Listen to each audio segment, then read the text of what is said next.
right, good afternoon, everyone, and welcome to another edition of the Bronx Bomber Blog Podcast. Alongside my co-hosts, Aaron Carroll and Bryan Peng, I'm Matt Cote, and today we're going to talk a little bit of Yankees trade rumors. The GM meetings are going on, and of course, we'll touch on maybe a little bit of MLB news in general if we have some time. So, guys, how we doing? Aaron, let's start with you. Welcome to your first your debut on the podcast. What's up, man?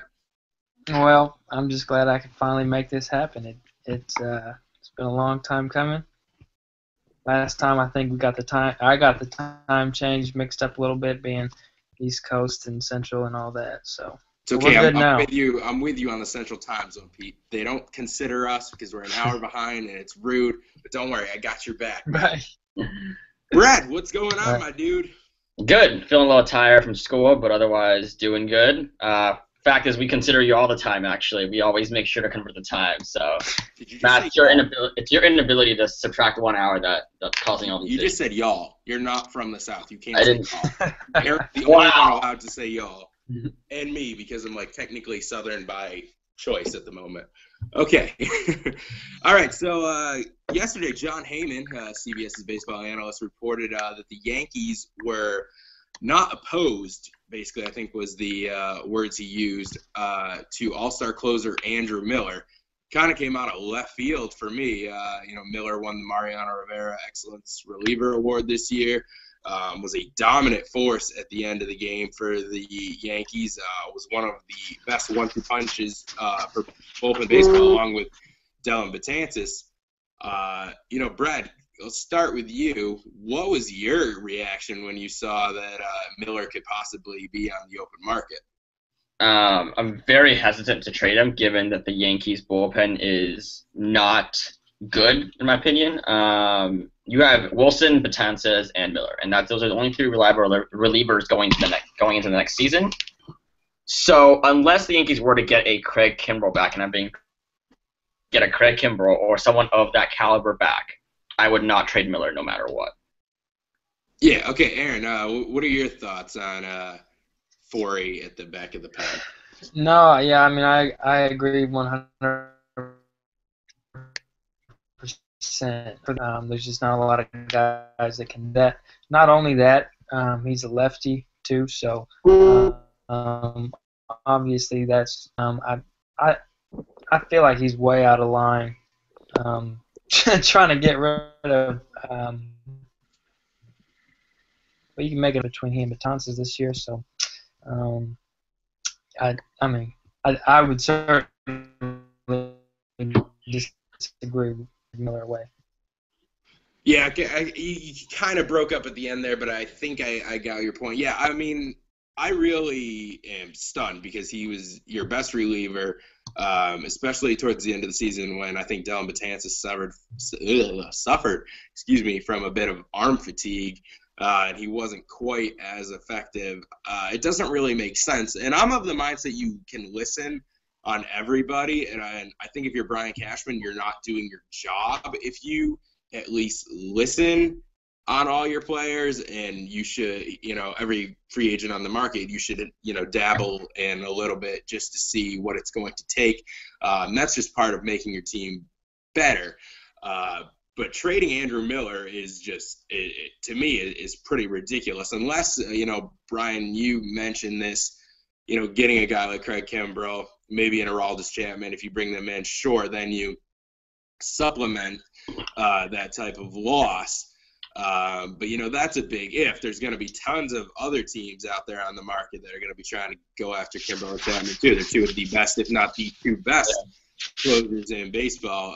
And not to mention, probably 2 or 3 teams from your own division pawing after those guys. So it's definitely questionable when you already have such an elite talent back there. But I did read a thing, earlier, that it would take a huge haul for the Yankees to trade Miller, which I agree. And there was a mention of Washington and a Steven Strasburg coming back. If you're going to get Steven Strasburg for Andrew Miller, bye, Andrew. Have a good one. Thanks for playing. I'd be dumbfounded. I think you definitely need to add more pieces. But if you get a Strasburg type, I got to think both of you guys are okay with making that move. Aaron, we'll start with you this time. Absolutely. No, yeah. An elite arm like Strasburg, obviously, a closer does you no good if you can't get that far. So you do need, obviously, the Yankees' rotation has a lot of question marks going into next season. So, yeah, I mean, if you could flip Miller for a guy like Strasburg, then absolutely I'd pull the plug on that. But you said you read that somewhere? Yeah, I was just on, I think it was on Heyman's latest article about all the closers being available. It wasn't his first one about Miller, but there's no, validity to it. He was just kind of speculating. Right. Yeah, I mean, if you could get some type of return like that, then certainly. But at the same time, I'd have a hard time thinking that Washington would consider something like that. But you never know. I mean, that's why the offseason is so unpredictable. Yeah, I mean, I think there'd have to be a little some more pieces into the deal. Yeah, I mean, it wouldn't be straight up. I would be hesitant to see if it was straight up. Yeah. Well, yeah, I mean, you have to match up salaries and all that jazz. But Bryan, I can't call you Bryan anymore. I can't do it. If you can bring in a Strasburg type player for Miller, you've got to be okay with that, right? Yeah, but they better get a closer that's not named Betances, because I am of the mind that I would not have Dellin close games. So if you don't bring in a closer, you're left with Dellin and Justin Wilson. Then what are you going to do in the ninth inning? Especially if Dellin pitches back-to-back games. You don't have another option. I mean, you could do a closer by committee thing too, which doesn't always work. Even then, the Yankees don't have enough reliable arms in the pen. We saw this at the end of the last year. I'm not saying throw Caleb Cotham out in the ninth inning, okay? I'm saying you would go out. Maybe you bring in, I don't know, a Joaquin Benoit, or you bring in a Darren O'Day. O'Day and Soria, I think, are two names that pop up for me. If that trade were to happen, then I would take Soria. I want O'Day. Well, I would want O'Day first. I want Kimbrel and then O'Day. So, but at the free agent market, both too. So, I mean, we're gonna argue about this all year. Yeah, for sure.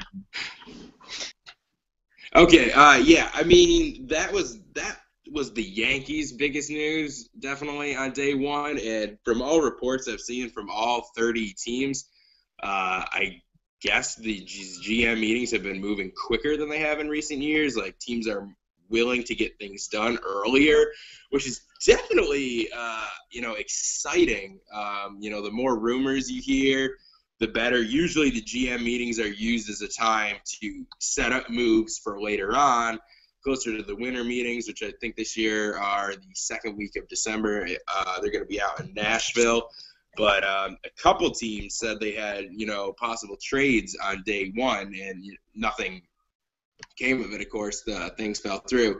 But, interesting to see how quickly things are moving. All these big names being talked about today. The Reds said they're making Aroldis Chapman available. The Twins won the bidding to Byung-Ho Park, the great Asian power hitter. Brett, I'm sure you're a big fan of him. Right.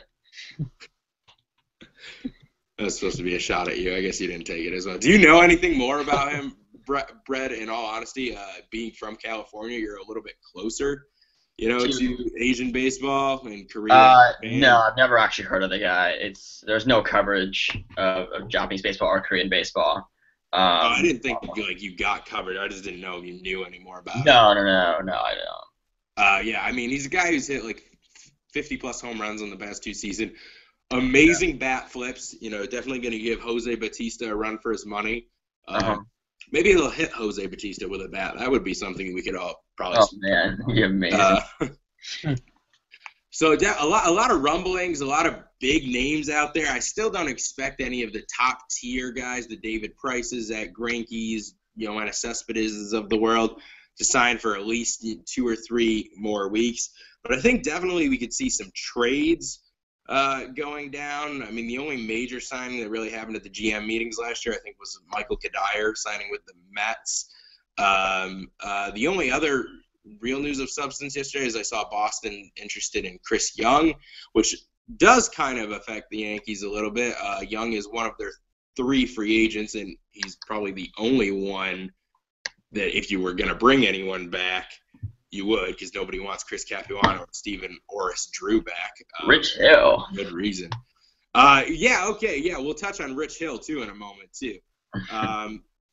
So, one, would you guys be okay losing Chris Young? Because, fourth outfielders you can get pretty much anywhere. But more importantly, would you want to lose him to your most hated rival? Bryan, let's start with you this time. If the Yankees were to not sign a right-handed power bat, then I would like to have him back. I was reading the MLB trade rumors, top 50 free agents predictions just now, and I think they had Jason Heyward coming to the Yankees over Justin Upton, I think. So, no, you don't think that's going to happen? No. Okay. Yeah, they had Upton going into the Nationals for 7 years. Hayward for 10 years for the Yankees, which is interesting, but I would probably prefer Upton in this case just because of my preference for right-handed power bat, other than Alex Rodriguez. If the Yankees can't get either player or they can't get rid of Gardner, then I would like to get Young back. As far as him going to the Red Sox, it's not as big of a concern right now. I'd like to focus on the Yankees first and boosting up my own team than worrying about the Red Sox right now. Okay, Aaron, your thoughts on CY? Yeah, I mean, having a guy who kills lefties like he does, it's always nice to have that fourth option like Chris Young. And I think that, again, like Bryan said, if they can bring in a big right-handed power bat, then maybe you don't focus as much on re-signing him.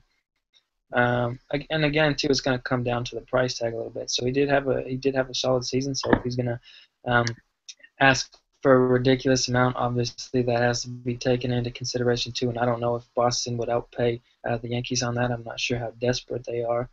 We're pretty desperate right off the bat. Well, but let's see. I mean, is Mookie? Do they still have Mookie out there? Their outfield as constituted right now is Rusney Castillo, Mookie Betts, Jackie Bradley Jr. I mean, Chris Young he'd be filling the same role in Boston, the fourth outfielder. But he strokes at Fenway too. So thank you, and that's a point I've been trying to make to a bunch of my Red Sox fan friends who are just totally out of this. He kills lefties, and every time he comes into Fenway Park, I say the same thing: walk him, because he doubles off the monster every freaking at bat. That's the most exasperating thing in the world. Just walk the friggin' guy. But yeah, I mean, like we discussed a couple podcasts ago, no one's going to cry that Chris Young is gone. It's probably going to sting a little bit more if he goes to Boston, but it's still not that big of a deal. Bryan, you brought up the MLB trade rumors thing, which is something I love to read every year, usually because it's nowhere near correct. But very few times does anybody ever get those right. I mean, it's a shot in the dark. I don't see Heyward going to New York, especially at that price. I don't think the Yankees, if they're not going to give Robinson Cano that, then they are not going to give Jason Heyward. They said 10 years, $200 million. That's not going to happen. That is absurd. Yeah, I don't know what's going on with that. I think for Justin Upton, I've been on his case since day one for going to New York. I think it's a great fit. I think he would be a phenomenal addition to the Yankees. He brings a right-handed power bat that you can, he put in the lineup with A-Rod, who's basically right now your only other source of right-handed power. I mean, Mark Teixeira is a switch hitter, so he does provide power from both sides of the plate, but besides that, it's a pretty lefty-heavy lineup. Beltran's definitely got more pop from the left side than he does the right. I think that would be a great move. I don't think it's going to cost them an astronomical amount. You're definitely in the 150 to 160 region for a guy like Upton for probably 6 to 7 years. And I'd be okay with that. And this is all, again, you do have to flip Brett Gardner, but I don't really see that being a problem. Aaron, let's get your thoughts on Justin Upton, Jason Heyward, the Yankees outfield situation. What do you got for me? Oh, I'm fine with Justin as long as BJ doesn't have to come along like he has the last two teams. I would completely agree with that. But yeah, if they can get, I'd rather, because I think his contract will be a little more realistic. I know the thing with Heyward is he wants a ton of money based off his age. Now, that's fine. But to be completely honest with you, he hasn't performed like I thought he would when he broke in with Atlanta. Now, that's all projectable. So if you want to say, okay, this guy's, how is it, 26? 26, yes, sir. So 26 years old, you give him a 10-year deal. By the time he's 36, I mean, we've seen flashes of really good things from Heyward, but I haven't seen anything where it's just like, wow, this guy's a franchise player. Not yet. I'm sure the potential's there, but it's just a matter of producing. So between Heyward and Upton, I'd certainly would prefer Justin Upton just because I think his contract has been in the league for several years now, and I mean he's done well with San Diego. He's done well in Arizona, both of which obviously probably don't have as strong lineups as the Yankees will have next season. So I think he'd be a good fit. I mean, I could not agree more with everything you just said there, and that's really been my argument about Heyward this entire time. Yes, I know he's 26, which is why the contract is going to see so high. Yes, I know he technically has all 5 tools. He's shown the ability to do everything right on the baseball field. He's an elite defender. He's a very good base runner. He has power. He can hit for average. And he's got a good throwing arm. The only problem is he never seems to tie all 5 together at one point, which is what guys who should be making $200 million do. I mean, I think he's a career 270 hitter around that. That's not $200 million worth. He only hit, Brian, I don't know if you can check this for me being the stats guy, but I think he only had like 16 home runs last year. He had 13 home runs last year. He had how many? 13. 13. Chris Young had 14. Yeah. And he's probably going to get like $8 million. Like, and I'm not comparing the two, but holy crap, $200 million for Jason Heyward? Get the hell out of here. Show yourself the freaking door and slam it on your head, because that's just – I'm not even going to, go into this profanity-laced tirade, but it's so much money. Yeah. And, yes, his numbers would improve in Yankee Stadium. Everybody's numbers do. It's a Little League park, and that short porch is just so inviting for left-handed hitters. But guess what? You put Justin Upton in there, he can go the opposite way. He's going to park a couple there. He's going to utilize the power alleys. You put him in the 3, 4, or 5 slot in that lineup, he is going to drive in runs. That's something Jason Heyward isn't going to do, because Jason Heyward is going to be near the top of the lineup. He's probably going to be in your 2-hole, assuming Brett Gardner's gone behind Jacoby Ellsbury. And sure, if, Ellsbury plays to his ability, maybe, a couple of times in the first inning, the Yankees get a 1-0 lead after Ellsbury doubles and Heyward doubles him in or singles him in, because they both have very good speed. Mm-hmm. But, I mean, Ellsbury's as streaky as they come. I've watched the guy for the past 10 years intimately. I mean, I know him better than I know most players in the game. He's going to go on a cold streak. Heyward isn't that type of guy who's going to be able to mash the ball when you need it. And that's really when you're going to need Jason Heyward, is when Jacoby Ellsbury struggles. And if they're both struggling at the same time, well, geez, it's 2 outs in the first inning already. And, cool, Beltran's coming up. Ooh, that looks promising. To me, Justin Upton is the much better fit for the Yankees. Yeah, I mean, looking at his numbers, he drove in 60 runs last year. That's kind of Heyward, right? Yeah. 13 home runs, 60 RBIs. That's a turn off right there. No thanks. Bye. Yeah. I wouldn't pay him for $200 million. Obviously, I'm looking at Justin Upton's numbers right now, and he had 26 home runs, 81 RBIs. While playing half of his games at Petco. Yeah, exactly. Petco. Yeah. So think about that, and he had 29 and 102 in 2014. So if I have to choose between the two, obviously Upton. My second point is that I'm hoping that Brett Gardner is a name that's going to be thrown around by the Yankees and put on the trading block. I'm surprised that I haven't heard that. I heard Miller, but not Gardner, which is really something that I didn't expect to happen. So I'm hoping his name's going to start thrown around. I would like him to go so we can have space for an Upton. Aaron, Brett Gardner, keep him or trade him? It might just be me, but I feel like when the second half comes around every single season, the man forgets how to play. And Yeah, 1,000% right. Oh yeah, he's just it's not just you. let's see, about 2 years ago, obviously not this season, the one before, I started to. I mean, the second, it's terrible how how well he can play in the first half and then the second half, and then this last season, obviously, between him and Ellsbury, it was pathetic, to be honest. And so I think if the Yankees, get as much as you can for the guy while you still can get something, but if they had to keep him, then definitely try and move him at the trading deadline next season. Milk him for all he's worth in the first half, and right before he starts declining that second half, get rid of him. Yeah, the only problem is I think all 29 other MLB teams see much of a suck bag. So you would, second so half Aaron, of the season. Aaron, you try to keep him for the first half, or do you think? I mean, because I think for me, his trade value is gonna be better in the offseason than after the first half ends. When his that's what he's saying. He's just saying if you're stuck with him. Okay. Makes sense now. Yeah, I mean, I definitely try and deal. Now I wonder if you added him in a package with Andrew Miller, what could you get? Especially.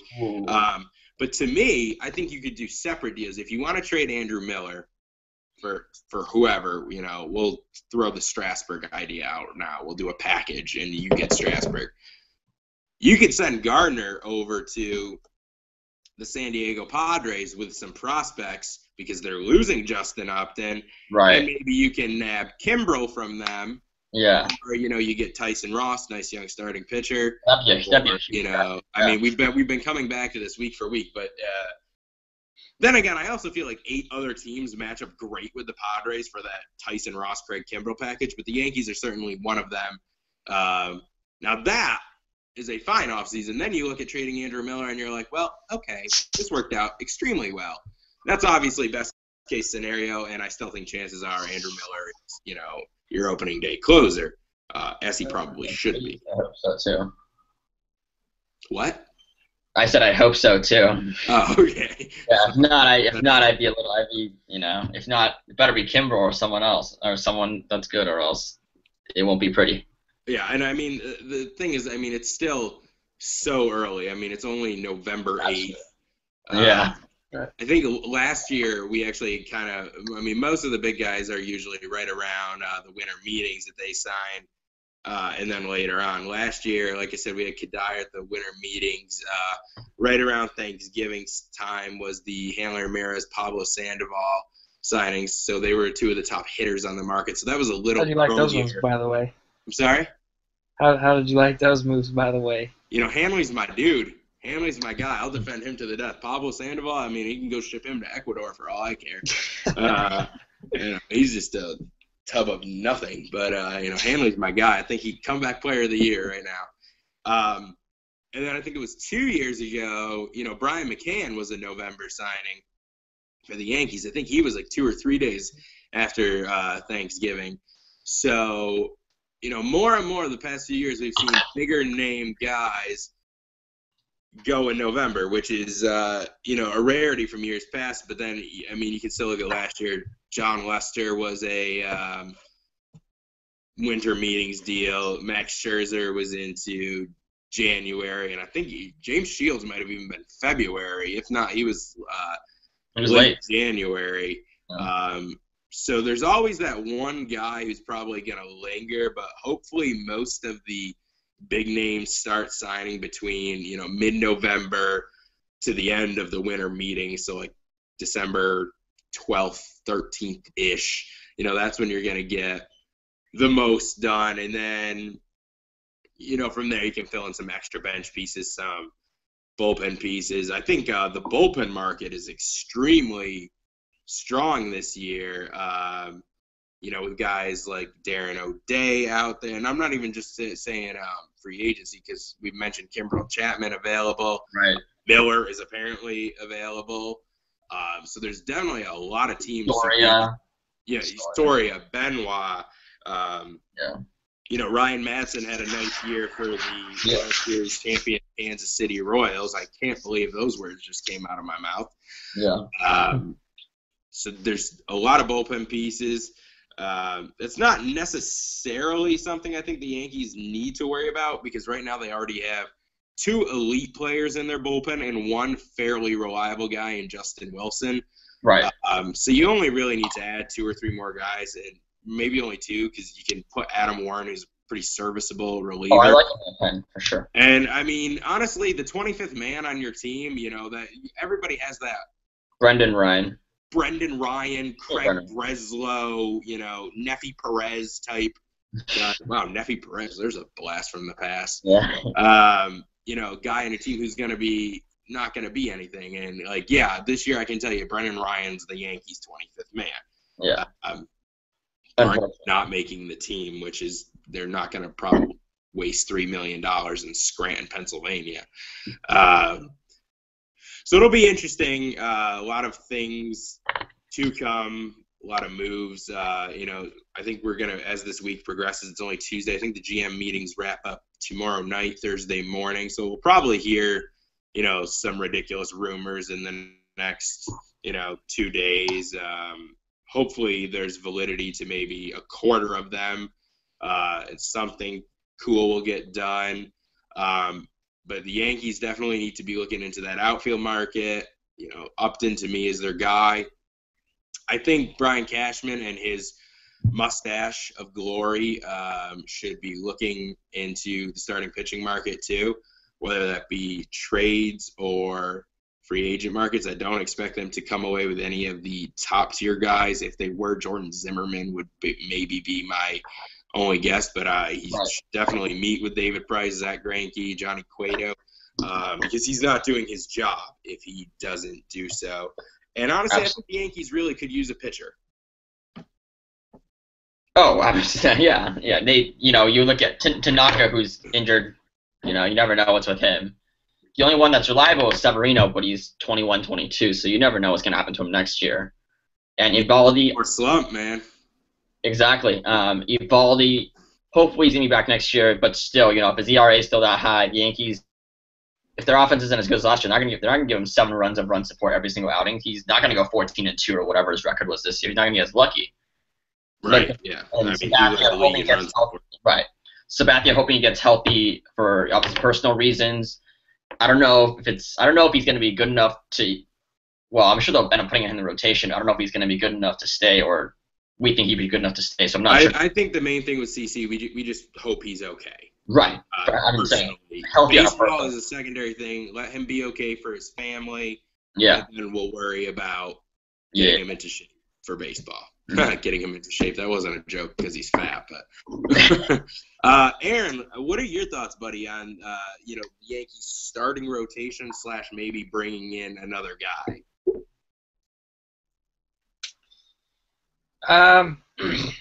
As good as it could sound for the Yankees to grab a guy like Cueto, Price, some big name like that, kind of like what you said, I don't think that's realistic. And not only that, I think the Yankees are better off putting that money in their lineup.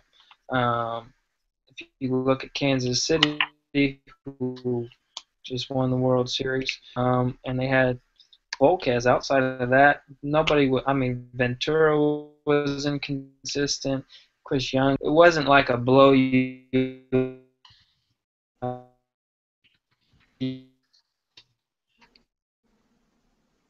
He's cutting out, right? Yeah. So, I'm sorry, Aaron. I missed the last. No, he's gone right now. I got you saying about Volquez, Ventura, and Young, and then besides that, I think I get where you were going. It wasn't a blow-you-away rotation. I know they brought Cueto in because they wanted him to be that superstar ace. He obviously wasn't that during the regular season, and he was that during the World Series, which was, absolutely great for them. They couldn't. He probably added an extra $10 million to what he's going to get based on that performance alone. But yeah, I think Aaron, you said you want the money allocated to the lineup. I agree. I think that's where it needs to go. And then if you want to go out and get a number 3, number 4 guy like a Jeff Samardzija, a Wade Chen, a good friend of Bread's, somebody like Oh man, this is just a great time.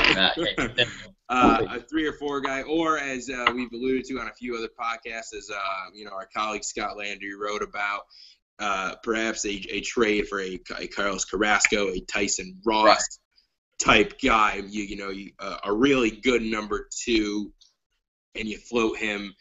And I think that's probably the Yankees' plan of attack. See where the prices are on some of these 3-4 guys, the Samardzes, the Chens of the world, and then if that goes up too high, which it very well may for their liking, then see what's on the trade market. I think this is going to be one of the more active trade markets that we've seen in recent years, for sure. Yes. Yes. Are you kidding? No. I was gonna keep talking, but now you're just cutting out. Okay. I was gonna conclude by asking Aaron, since it's the first time for him on the podcast, what you think of the second base situation for the Yankees next year. Do you look for a Ben Zobrist, or do you keep with the / Rob Refsnyder duo at second base? I think you absolutely have to at least explore that possibility. I know we had kind of mentioned the thing about Zobrist is he can play just about anywhere. And for the Yankees, that's always been big for them. I was a big fan of Prado back when we had him for that short amount of time, just because you could move him to third, second, stick him in the outfield. You can do the same thing with Zobrist, and Zobrist big hits in the postseason, and I want a second baseman who can hit when the Yankees do get to October. I don't think you forget about Refsnyder. I think he is the future of the Yankees at some point at second base. But that's the thing about Zobrist is you can kind of move him around and mix Refsnyder in there from time to time, let him get his feet wet. But yeah, absolutely, I think you try and go after a guy like Zobrist. To me, the only negative part about Zobrist is honestly his age. Yes. He's 35. But besides that, he's a great player. I mean, he can play. He can play anything. Every position, like Aaron said. He's a solid contact hitter. He's going to play good defense for you. He did just have a kid though, and he made the middle name Royal, which is a little bit concerning that maybe he really doesn't want to leave Kansas City. Yeah. Congrats, Ben. I'm glad he had a kid and all, but who the heck? Don't friggin' do that. That's stupid. Now that baby's going to grow up and be like, oh, great, I'm named after a mediocre baseball team in Missouri. 'Cause that's what the Royals are going to be. That's what they're going to be. For a while, because they're going to lose everybody, because Alex Gordon's going to walk, and Zobrist could walk, and Cueto's going to walk, so bye-bye mediocrity, and the Royals, you're not going to have those great draft picks anymore because you're good now. So that sucks for her, but not that I really care about Ben Zobrist's personal family issues. I think Refsnyder is a good offensive player. His defense, I still think, needs some work. And there's always been that idea of the platoon of Dustin Ackley and with Refsnyder. And I know, our founder, Chad Raines, is a big Dustin Ackley fan. I just don't see it. He doesn't do it for me. He's an okay player, but if you're going to really platoon Refsnyder and Dustin Ackley again, then what are you? Maybe 3 wins better than you are with Steven Drew out there. Honestly, it's not that much of an improvement. It's an improvement, but it's not anything drastic. Ben Zobrist is an improvement.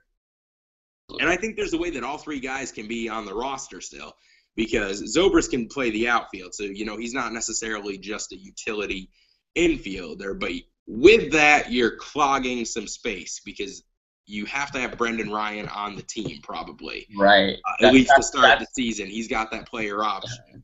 Unless you want to just eat his money, which it's not a terrible contract to eat. So I wonder, if you sign Zobrist, do you maybe look into trading Refsnyder in a package and then keeping Ackley, who's just is Ackley a switch hitter, or is he just left-handed? I believe he is just left-handed. Okay. Zobrist is a switch hitter, so that takes care of your issues from the right side. If you want to start Brendan Ryan once every month, God bless you. There's a loss right there. But he also hits from the right side of the plate, so at least you're still switching things up, or maybe you get rid of Dustin Ackley somehow. I don't know. I think Zobrist is a nice fit. I just, the contract he's going to get for his age is a little bit worrisome to me. And again, like the whole middle name of his daughter thing just really sours me on the guy. But I mean, I'm not saying I wouldn't want him playing for my team because he's a good ball player. He knows how to win. He does all the little things correctly. He's very, he's a synonym, I should say, to the Kansas City Royals. Does the little things right to win games. So he's going to help wherever he ends up signing. Yeah. Are there any concluding comments for both of you guys to approach the bottom? Well, we're almost 1:30 Central, 2:30 Eastern, filling our time slot here. So thank you for saying 1:30 Central. I didn't want us to be forgotten. Absolutely. Time zone. Any final comments by Aaron or Matt? Aaron, go ahead if you have anything. No, I mean, I just hope that we're not seeing the same roster next season. As long as they make some moves, some smart moves too. I'm not talking about trading Andrew Miller for a utility guy. You need to make some good moves this offseason if you're Brian Cashman, because he's getting a lot of angry fans because he's not. It's not the Yankees of old, generally it was Yankees and Boston at the top of the division. And me personally being a Yankees fan, I'm not okay with finishing third place, second place, But between us and Boston, that's how I expect it to pan out each and every year. They have the bucks to do it. As long as they're aggressive this offseason, I'll be happy. Matt? Yeah, and there's an old saying that goes, "Don't make moves just for the sake of making moves." But I think the Yankees kind of actually need to do that. They need to change some things up. Obviously they got into the one-game playoff. That's not acceptable. We knew going in there was no way they're going to beat Dallas Keuchel. They hadn't done it all season. He shut them down. Not a big surprise here. They need to do something. They need to bring in another bat. They need a little bit more pitching. I think the bullpen is fine, but if they want to bring in another middle reliever, that is fine. And as Aaron said, not being a Yankees fan myself, but a fan of baseball, the Yankees need to be near the top of the division. It's just how it's always been. Baseball, and especially the Boston-New York rivalry, is a lot more fun when the two of those teams are, fighting 1-2. And baseball needs that. There needs to be that hatred, that 03-04 hatred back. It's too nice right now. The players like each other. I don't want them going out to dinner with each other after the game. No, you should want to kill the guy across from you. And not condoning murder, FCC. Let's just get that out of the way. But get some hatred back into this rivalry.